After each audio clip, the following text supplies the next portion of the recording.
Sanamkela Avalanche of Grace, igama lam ndithenjiwe. Molweni, sizawufunda uYeremiya 26 namhlanje.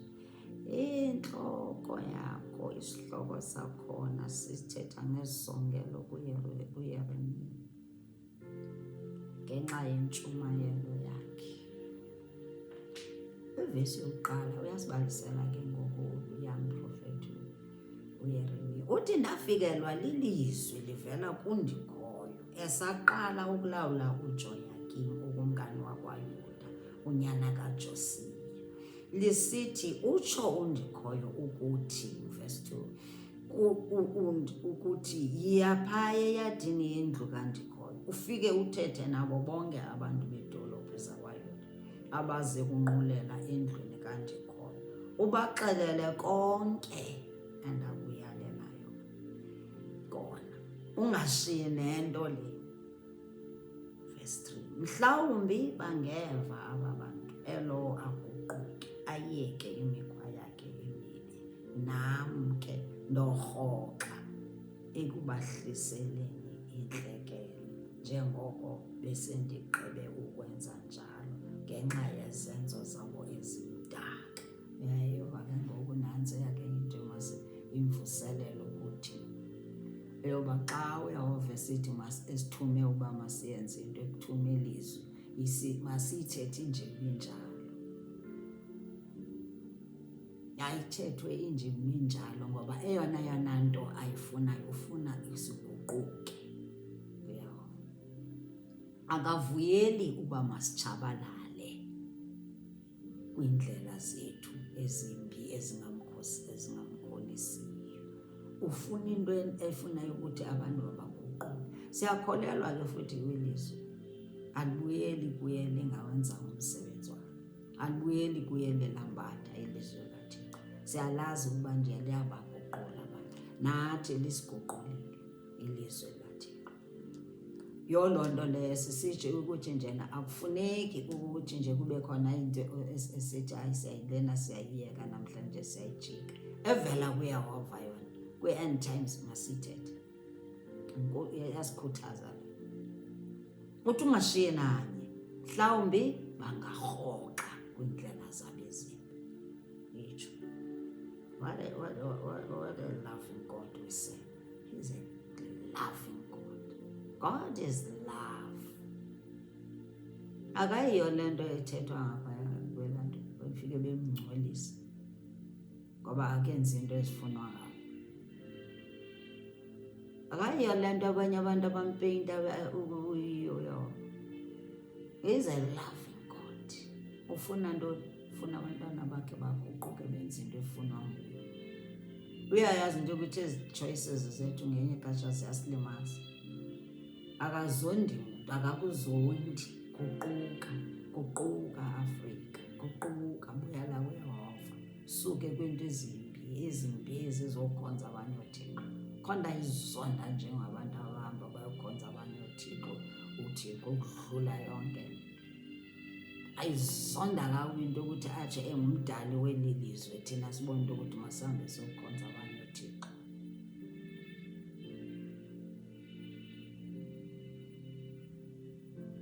Awukuthe wayifumana ukukhanya, wayifumana that light, yangena phaa kuxelela abantu advisani abantu abasitsala nzima ngenxa yokukhonza ezi zithixo nangenxa yokholelwa kubo beqhathwa. Yho. Verse 4, ithi kubo utsho undikhoyo ukuthi ukuba ninenkani naza anawuthobela umyalelo endinimisele wona.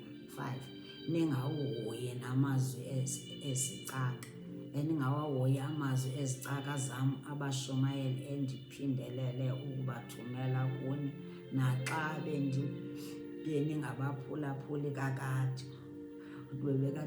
Besikade singabaphulaphuli kakade. Uthi xa ke ngoku singabaphulaphuli, yi-warning. Yabona ukuthi ngoku uyasiwonisha ngoku ukuthi nje nizayo eluthinjweni, guqukani. Le ndlu, verse 6, le ndlu ndoyenza ifane neShilo.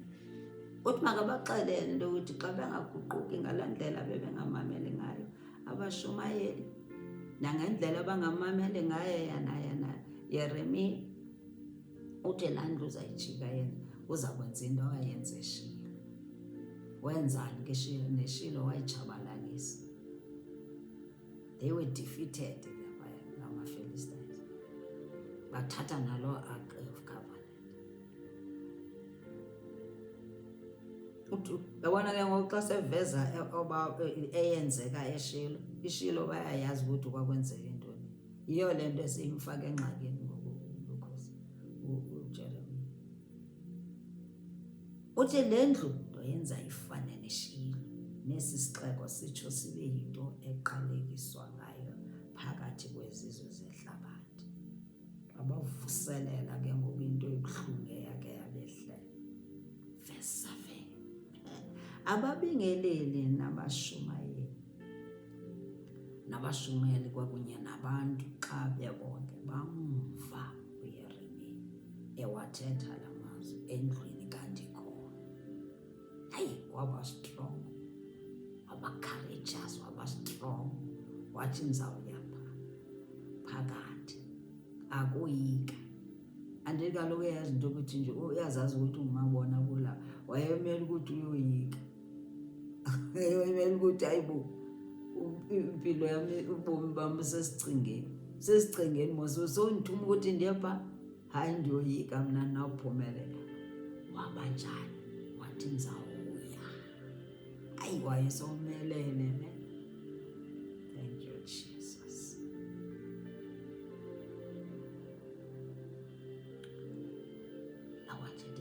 Verse 8. Uthe nje akugqiba ukuthetha yonke loo nto wakuthiwe aze ayithethe. Le nto wathi awugqiba ukuthetha le nto bekuthiwa ayithethe nguNdikhoya, ababingeleli nabashumayeli bekunye nabantu bonke bamthi hlasi. Uhlasi bekumpamba ngesandla. Bathi uza kufa wena uzawufa. 9. Kutheni ukuba ushumayele ngegama likaNdikhoya uthi le ndlu iza kufana neShilo? Nantsi baphanjaniswa laa ndoba ukuthi izofana nento eyenzeka eShilo, iintliziyo zabo zisebuhlungu nangoku. Esi sixeko sesitshabalala sibe yinkangala, sibe ngamanxowa, singahlalwa mntu. Bamvingcela kuloo ndlu kaNdikhoya uYeremiya, bonke abantu bamvingcela, bamvalela abangesandla ukuthi wena uzawufa. Emthethe izinto ezingekhoyo wena uthi uthunywe nguThixo. Then intoni into ethethayo ukuthi esi sixeko sawufana neShilo wena? Thola akushote ukuthi batsho njalo. Uthe babefuna jike ingqondo yakhe kanti akazujike. Verse 10. Zithe ezi ndaba zakufika kwiziphathamandla zakwaYuda zatsho zagxalathelana ukusuka eBhodwe zisiya endlwini kaNdikhoya, zafika zaya kutsho esihlalweni sazo ngakwisango elitsha lendlu kaNdikhoya. 11. Ababingeleli nabashumayeli babhekisa kwiziphathamandla nabo bonke abantu besithi lo mntu ufanelwe ukugwetyelwa ukufa. Nive ngokwenu into ayishumayele ngesi sixeko. Xaba ibaphethe kakubi. Khona into khona apho bathi uYeremiya athinte khona. Bapambela apho kubuhlungu khona, bavuselela amanxeba yosifo yaseShilo, into eyenzeka eShilo. 12. uYeremiya ubhekise kwiziphathamandla nakubantu bonke wenjenje, yaphendula, nguNdikhoya ondithume ukuba ndishumayele ezi zinto. Benindiva ndizithetha zonke ezi zinto, benindiva ndizithetha ngale ndlu nesi sixeko. Ndithunyiwe, nguNdikhoya ondithumileyo. 13. Ngoko yahlukanani nale mikhwa mibi yenu. Hayi, wayeqine nyani, wayomelezwe nguYehova, wayesemthembile nyani ngokuyeka akakuyika uthini Yehova. Wayeseyekile yonke loo nto ngoku. Wathi yeyi, ndithunyiwe mna, ndithunywe ngundikhoyo. Yekani ezi zinto enizenzayo ezimbi, le mikhwa mibi nezenzo zenu ezimdaka. Nimthobele undikhoyo uThixo wenu. Ayithanda xa ithetha kanje, wayezangakhali ndibamaze khali esho ukuthi uzawukuca bibaleko kwakubetha. Kanti uzawukuma, kanti uzawuthi yayijika nezinto zenu ezimdaka nezenzayo. Uyakwandula athi nithobele, nibe obedient kundikhoyo uThixo wenu. Uyakwandula ke undikhoyo ukuzirhoxisa, naye uzazirhoxisa izigqibo zokunehlisela intlekele, naye uzawuyeka. 14, mna okokwam ndisezandleni zenu, yenzani loo nto nibona ifanele ukwenziwa. 15, wayengoyikisi. Kambe ke nize nazi kakuhle ukuba xa nindibulala noba netyala lokuphalaza igazi elimsulwa nikunye nesi sixeko nabemi baso, kuba mna ngenene ndithunyiwe ngundikhoyo ukuba ndize kuwathetha kunela mazwi niwavileyo. 16, iziphathamandla zikunye nabantu bonke zathi kubabingeleli nakubashumayeli, lo mntu akasifanelanga isisigwebo sokufa. Uthetha nathi egameni likandikhoyo uThixo wethu. Ubuthixo kaloku kuyenzeka into nje noba abanye abantu abakholwa ukuba uthunywe nguYehova, uyilida uthunywe nguYehova, ungumfundisi okhethiweyo. Not everyone ozawuhambelana nabantu abangakufuniyo. Uba khona umntu uThixo amkhanyise ntuthayo umntu kaThixo. So qina ke kwindlela yakho, ubuyele kuYehova. Noba ubusoyikile ushumayela, buyela kuye uzothetha laa nto uYehova akuthume yona. Ndizokhuthaza nyana, ndizawukhuthaza. Hayi, ingoye wonke umntu ozawubona into ukuthi wena uthetha into engekho. Khona uYehova abantu azawubakhetha ukuthi hayi, lo uthetha inyani, lo uthunywe nguThixo nyani lo. Njengalapha njengoba usindiswe ngabantu, uYeremiya phaya ukuthi ekufeni aba bebesembambe ngesixhanti besithi nje yeyi uzawufa wena. Usindiswa ngabanye abantu bathi yeyi uthunyiwe, wabakukhanya ezingqondweni zabo. Thixo waveza ukukhanya. Hayi wonke umuntu osebumnyamena kodwa koThixo. South Africa, simameleni xa sisithi uThixo ukhona, buyelani kuye.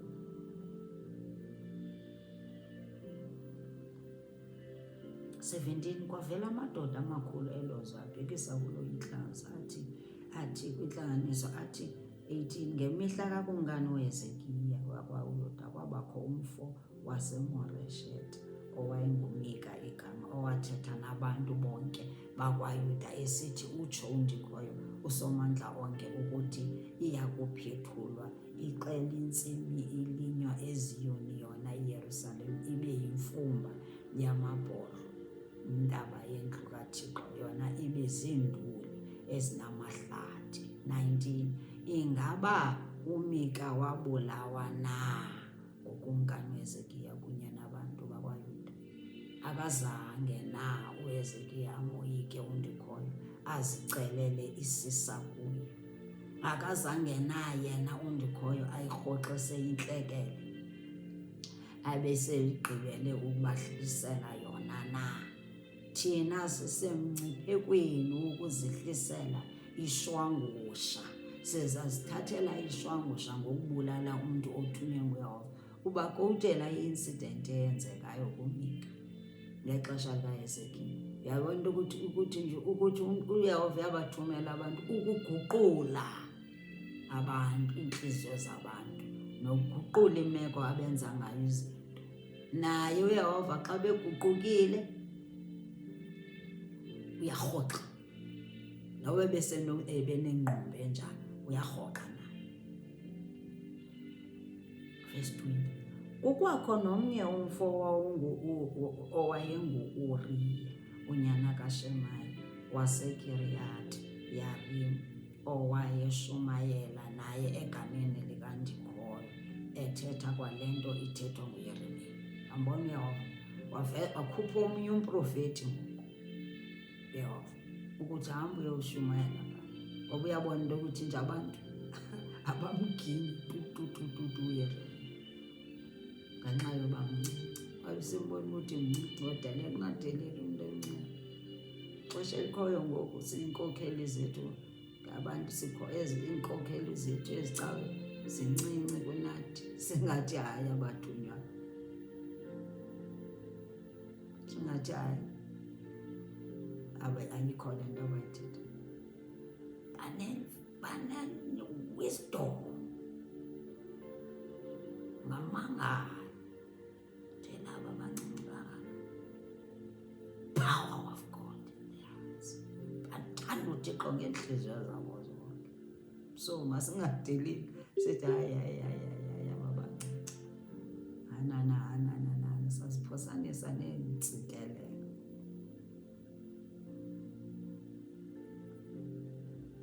Verse 21. Ukumngani uye uJoyakim kunye namagorha akhe neziphathamandla zonke wafuna ukumbulala, akuliva udaba lwakhe. Wathi akuyiva loo nto uUriya wasabela eyiphutha. Wathi uUriya wabaleka eyiphutha. Ukumkani uJoyakim wamthumela eyiphutha ukuba Elinatana unyana ka-Akhibhori eneqela lamadoda ukuba aye kumlanda uUriya. 23. Babuye naye eyiphutha bamsa kokumkani uJoyakim, owathi uUriya makaxhatyelwe ngekrele, umzimba wakhe uye kulahlwa apho kungcwatyelwa khona abantu abaphantsi.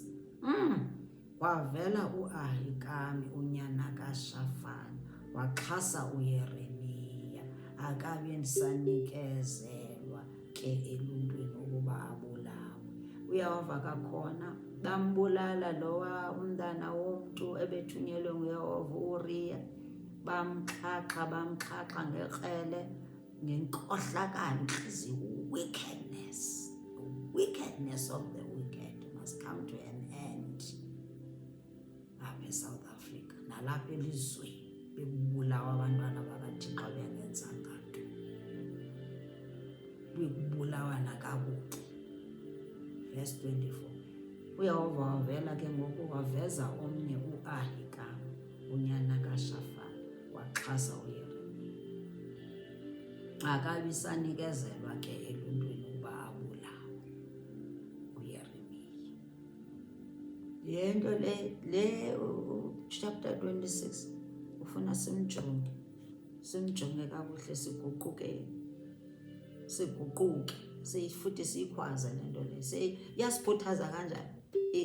Isikhuthaza kakhulu to occupy big time, to occupy. Sifuna abantu ukuthi mabaguquke, masiguquke. Izangoma yanoThixo uzazijika, ezaa zangoma eza uzazenza zibe zii-soul winners. Sawuthi singena kwesi strato sibe sisithi singena kwimedia sibone isangoma sisithi ncedeni, zanokhonza uThixo bendisisangoma.